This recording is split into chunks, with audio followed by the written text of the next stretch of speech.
Hi guys! Today, pasukin natin ang Macho Temple. Dito lang yan sa San Fernando, La Union. Yes. Going up, up, up. So, sa isang taon ko dito, ngayon pa lang ako nakapasok dito sa Macho Temple.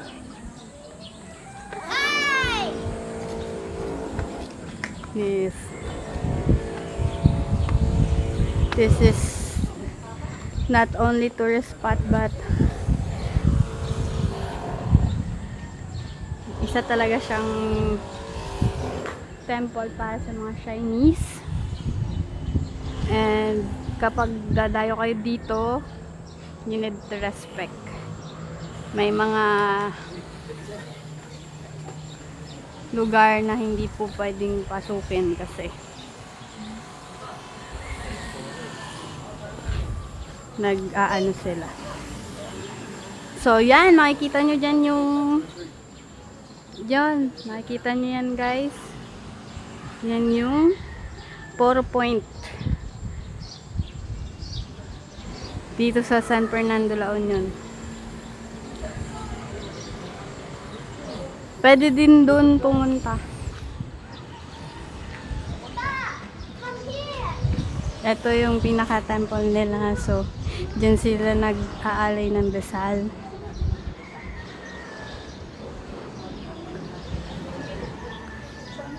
Ayan guys, bye! So, ito na yung other part ng Macho Temple, bandang likod na ngayon. So, akyatin natin to. Yung mga may hinaing tuhod na iwan, dyan na lang kayo. Careful nga! Hiking.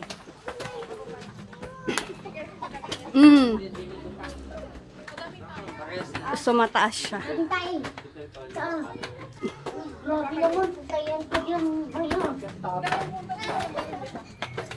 Oh, babe, i-mute mo na lang kasi narinig yung tae sa video. So, may mga bahay-bahay din. Ito yung parang katulad lang din sa pagoda sa kabila. Kailangan mo lang pagoda tayo. Maliit nga lang. Yung sa pagoda. Mas mataas ata yun dun pagoda. So, ayan. Ayan yung view sa baba. May bomba dyan. So, same lang. Makikita mo pa rin yung may blind na may tiyata. Ton, baka malaglag ka, Ton, ha? Yun. Doon tayo sa part na yun galing kanina. Nakakahingal, bye. So, same lang. Parang naggala-gala lang din tayo sa park. So, ayan. Ito yung view dito sa kabilang side.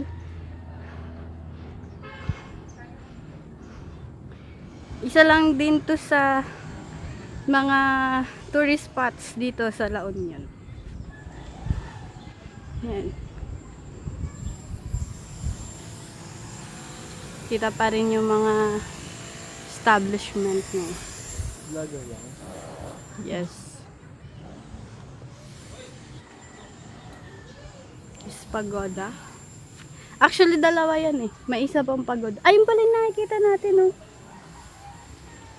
Na ano, pag nasa pagoda tayo. Yan. Pwede dito mag-stay. Upo-upo muna. Pag napagod. So, ayan. Ano meron dyan?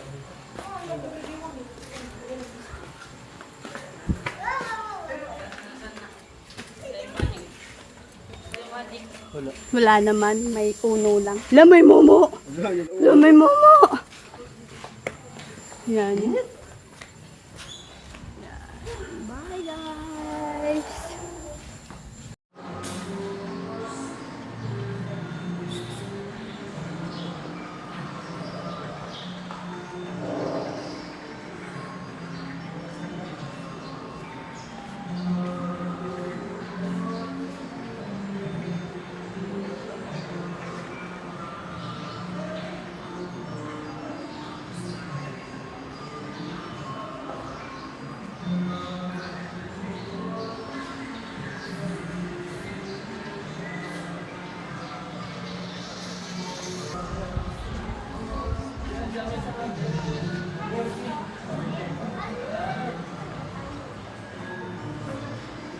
Oh.